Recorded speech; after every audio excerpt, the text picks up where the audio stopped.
બારડોલીના Songadh Dahanu road પર માલગાડીના બોગીમાં આગ લાગતા હડકંપ મચી ગયો હતો. કોલસાથી ભરેલા બોગી નંબર 15403 માંથી ધુમાડો નીકળતા ટ્રેનને તાત્કાલિક રોકવામાં આવી હતી. ફાયર વિભાગે સ્થળ પર પહોંચી આગ પર કાબુ મેળવી વધુ તપાસ શરૂ કરી છે. બારડોલીના સોનગઢ દહાણુ રોડ પર માલગાડીના બોગીમાં આગ લાગતા હડકંપ મચી ગયો હતો. ગુડ્સ ટ્રેનના બોગી નંબર 15403 માંથી અચાનક ધુમાડો નીકળતા ટ્રેનના કર્મચારીઓ સતર્ક બની ગયા હતા.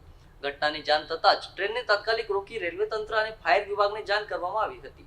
કોલસાથી ભરેલા બોગીમાં આગ વધુ ફેલાય તે પહેલા જ ફાયર ટીમ અને સ્થળ પર પહોંચી કામગીરી શરૂ કરી હતી. પાણીનો મારો ચલાવી આગ પર કાબુ મેળવવાનો પ્રયાસ કરવામાં આવ્યો હતો.